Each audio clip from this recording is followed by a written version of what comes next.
Businesses export more than ever, and exporters tend to pay their workers higher wages. But as we speak, China wants to write the rules for the world's fastest growing region. That would put our workers and our businesses at a disadvantage. Why would we let that happen? We should write those rules. We should level the playing field. That's why I'm asking both parties to give me trade promotion authority to protect American workers with strong new trade deals from Asia to Europe that aren't just free, but are also fair. It's the right thing to do. Welcome back. 44 past the hour. Joining us now, the 2012 Republican vice presidential nominee, chairman of the House Ways and Means Committee, Congressman Paul Ryan of Wisconsin. Good to have you on the show, Paul. Morning, Mika, guys. How you doing this morning? Pretty good. Although I have to say, let's put the picture up because we're just going to do a little vote here. I think, Chuck likes the beard look. Look, I'm pro-beard because of the reason. We all know the reason behind the beard, and I don't want to talk about the reason why he shaved. Thank you for not bringing it up. I appreciate that. We're not talking about it. Okay. That painful? Yes. We were talking about it, just offset. We talked about it offset. We ridiculed your teeth. Packers fans are too polite, right, Congressman? It's bad. Yeah. All right. I'm still depressed.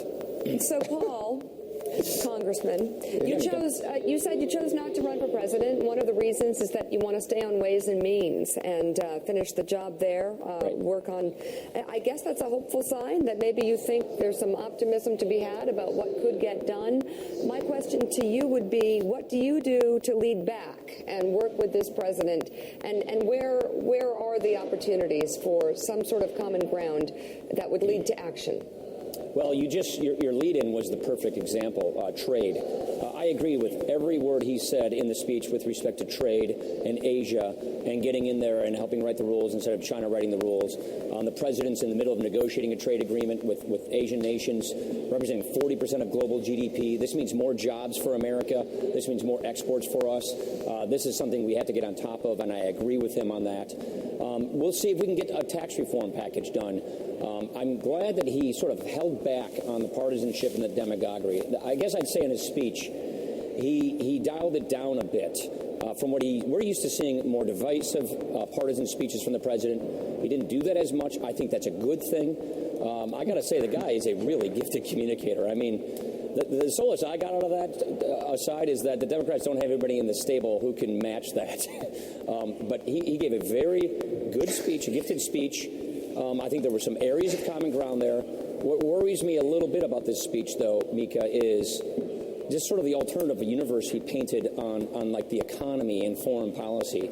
If you were living on a different planet for the last 6 years, you just parachuted in, you think everything's going great, that the policies are perfect. Mm-hmm. But that's just not the case. And what I worry about is that he actually believes this alternative universe on foreign policy, on the economy. And we've got a lot of work to do to fix these things, and I worry that he thinks things are going fine and we got to stay with what we're doing. And I just disagree with that. Very interesting answer, Chuck Todd. Hey, Congressman, you sound like you're looking forward to this tax reform debate, that you sound almost more excited that the president is ready to engage on this because it means you as Ways and Means chair might be able to do something that hasn't been done in a generation, and that's rewrite the tax code. Huh. Yeah.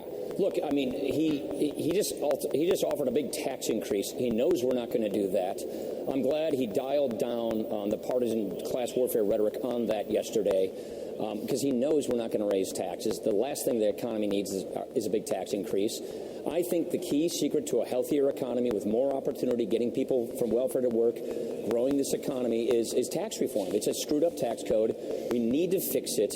The great agreements in the past have been bipartisan. Reagan worked with Democrats in the Congress to do the last round of tax reform in '86. Do you think it's the only way? It's not the only way, but it's what we have right now. It's not the only way, but it's what we have right now. And look, I don't want to waste 2 years waiting for another chance. I want to see what we can get done now. Gotcha. Jeremy Peters. Congressman, good morning. I want to shift to 2016 a little bit here. Your former running mate, Mitt Romney, has talked about running for president again, and he said that he would want to make poverty a key component of a presidential campaign. And I wonder, do you think that Mitt Romney, the candidate of 47%, I like to fire people, corporations are people, how can he credibly make a case that he can solve poverty?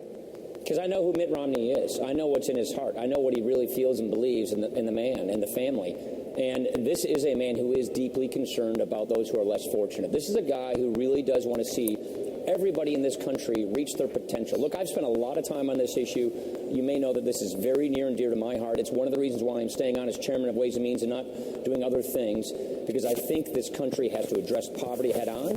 I think we got a lot of work ahead of us, and I've spoken with Mitt a lot about this over the last couple of years, and I know he understands and agrees with that. Look, I don't know what he's going to do. I don't think he has made a decision, so I don't want to get out ahead of him. But let me just say this. It is a very good thing for this country on both parties to start debating how we fix poverty. We got to stop measuring things by how much money we spend, how many programs we create. But we need to start measuring our efforts by our outcomes, our results. Are we getting people out of poverty? And the more people who bring this debate up, the better off we are. Congressman, Sam Stein here, Congressman. When you talk to the people at the White House about the State of the Union speech last night, what they say is that the disagreement with Republicans is not over the specific provisions. It's about how to pay for those provisions. So with that in mind, I'd like to ask you straight up, let's say in an ideal universe, you had all the money in the world to pay for these provisions. You didn't have to quibble over that. Do you think Republicans, including yourself, could get behind things like the child care tax credit, like expanding paid leave, like expanding the earned income tax credit? Are those the provisions from the President's State of the Union that you could support in that type of ideal world? Yeah, some yes, some no is the quick answer to your question. Look, I offer... Which one? Can you just say which one is yes? So let me just give you an example.